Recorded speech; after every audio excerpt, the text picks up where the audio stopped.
अस्सलाम वालेकुम बच्चों। आज का हमारा जो टॉपिक है वो है रिलेशनल मॉडल्स। इससे पहले हमने मॉडल्स पढ़े जो उसमें हायरार्किकल मॉडल था, नेटवर्क मॉडल था और ऑब्जेक्ट ओरिएंटेड मॉडल था। अब रिलेशनल मॉडल बेसिकली हमारा जो है वो कवर करता है हमारे डिसएडवांटेजेस या ड्रॉबैक्स जो हमारे प्रीवियस मॉडल्स में थे, रिकॉर्ड बेस्ड मॉडल्स में। रिकॉर्ड बेस्ड मॉडल्स कौन से थे? Hierarchical model and network model. Relational model हमारे पास बहुत बड़े डाटा को हैंडल कर सकता है और इसके अंदर ऐसे रूल्स, मैथमेटिकल रूल्स जो हैं वो अप्लाई किए जाते हैं, जिसकी मदद से हम जो है वो उन तमाम प्रॉब्लम्स को सॉल्व कर सकते हैं जो हमारे प्रीवियस डेटाबेसेस में पाए जाते थे। जिसमें सबसे हैंड पे हमने पढ़ा कि ये सेट्स को हैंडल नहीं करता, सेट्स को हैंडल नहीं करते, मल्टीपल रिकॉर्ड्स शो नहीं करते एक टाइम पे, क्यूरीज़ को हैंडल नहीं करते। तो रिलेशनल डेटाबेस क्यूरीज़ को भी हैंडल करता है और जो है वो सेट्स को भी रिप्रेजेंट करता है। इन सारे प्रॉब्लम्स को हैंडल करता है यूजिंग मैथमेटिकल रूल्स। और ये रूल्स जो हैं वो डिफ़ाइन किए थे डॉक्टर E.F. कॉर्ड ने। Doctor E.F. कॉर्ड ने 12 रूल्स जो है वो दिए थे डेटाबेस के, जिनको कहा जाता है, जो एक पेपर में उन्होंने, रिसर्च पेपर में उन्होंने दिए थे, जिसका नाम था relational model of data for large share data banks. 1970 में ये डाटा रूल्स जो हैं वो डिफ़ाइन किए गए थे और उन्हीं को आगे से फॉलो किया जाता है। अब यहाँ पर जो डेटाबेसेस हैं उसमें उसके बहुत सारे एडवांटेजेस हैं over network model and hierarchical model. पहले मैं उनको डिस्कस कर लूँ, फिर मैं इन टर्मिनोलॉजीज़ पे आऊँगी। इसमें सबसे बड़ा जो एडवांटेज है नेटवर्क मॉडल या जो है वो हायरार्किकल मॉडल पे, उसमें ये है कि यहाँ पर जो डाटा है वो आपका in the form of table store होता है। टेबल में आपका डाटा स्टोर होता है, तो टेबल्स में आपकी रोज़ पाई जाती हैं। जो रोज़ हैं उनका सीक्वेंस मैटर नहीं करता, यानी अगर एक रो को ऊपर कर दें, नीचे कर दें, तो ये इससे आपको फ़र्क नहीं पड़ता। जबकि आपको पता है कि जो आपका प्रीवियस मॉडल्स थे उसमें आपकी नोड्स की फॉर्म में डाटा स्टोर किया जाता था और आपकी नोड्स जो हैं उनका प्रॉपर पाथ बनाया जाता था। तो वहाँ पर एक नोड को अगर आप हिला के दूसरी नोड पे करते थे तो आपका तकरीबन सारे का सारा जो सीक्वेंस है वो हिल जाता था। जबकि डेटाबेसेस में, रिलेशनल डेटाबेसेस में ऐसी कोई भी रिस्ट्रिक्शन नहीं पाई जाती। इसमें रोज़ का जो ऑर्डर है, जिसमें आप डाटा रिकॉर्ड का जो ऑर्डर है वो बिल्कुल भी मैटर नहीं करता। तो ये सबसे एक इम्पॉर्टेंट चीज़ है जो कि आपको फैसिलिटी देता है रिलेशनल मॉडल। रिलेशनल डेटाबेसेस में कुछ बेसिक टर्मिनोलॉजीज़ यूज़ होती हैं। इसमें सबसे पहले हमारे पास रिलेशन है। एक टेबल को एक रिलेशन कहा जाता है। एक टेबल जिसमें पूरे का पूरा डाटा स्टोर किया जाता है। टेबल आपके पास, आपको पता है कि इसको कहते हैं कि हमारे पास 2 डायमेंशनल जो है वो रिकॉर्ड्स होते हैं, जिसमें डाटा रोज़ एंड कॉलम्स की फॉर्म में स्टोर किया जाता है। यहाँ पर हमारे सामने एक टेबल जो है उसकी पिक्चर मौजूद है, जिसमें रजिस्ट्रेशन नंबर है, नेम है, क्लास है और आगे से रोज़ हैं। तो ये रोज़ और कॉलम्स का जो कम्बिनेशन है इसको रिलेशन कहते हैं। टेबल भी कहते हैं और रिलेशन भी कहते हैं। उसके बाद हमारे पास दूसरी टर्मिनोलॉजी जो डेटाबेसेस में सबसे ज़्यादा यूज़ होती है वो है टपल। एक जो रो है वो एक टपल कहलाता है।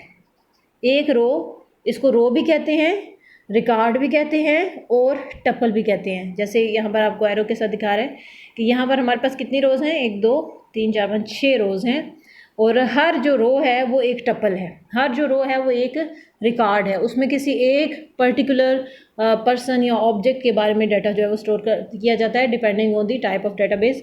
अगर इसकी मिसाल ली जाए तो यहाँ पर रजिस्ट्रेशन नंबर, स्टूडेंट का नेम और क्लास, एक जो रो है वो एक स्टूडेंट के बारे में इंफॉर्मेशन होल्ड कर रहा है।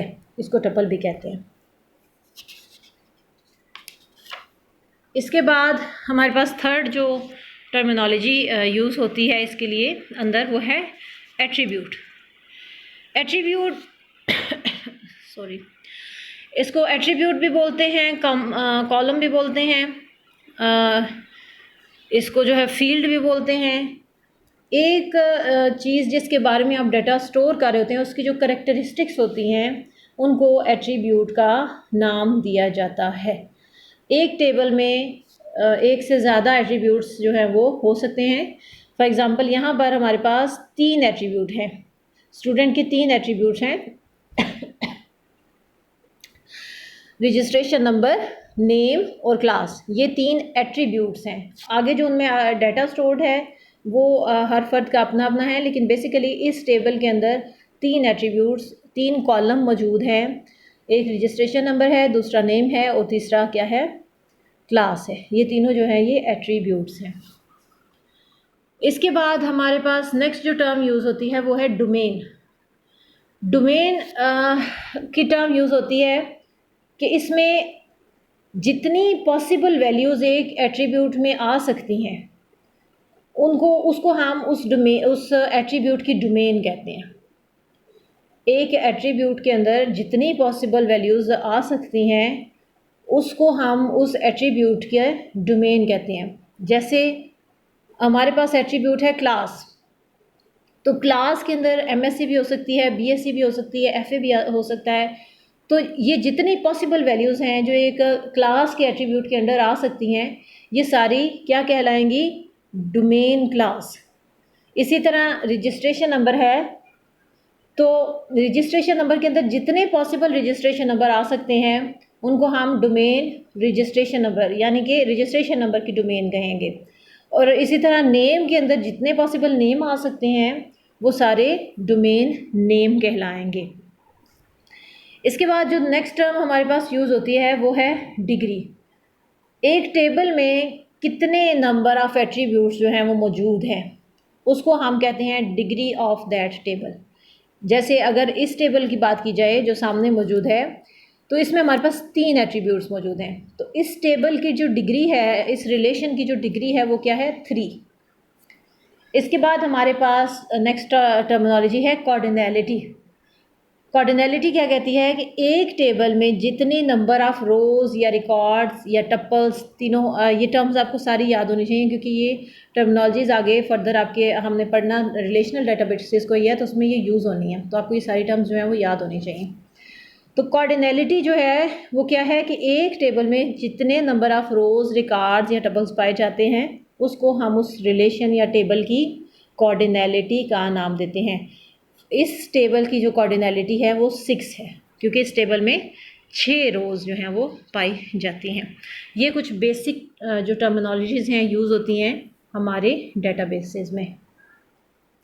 इसके बाद हमारे डेटाबेसेस के मेजर एडवांटेजेस क्या हैं। रिलेशनल डेटाबेसेस की अब हम बात कर रहे हैं।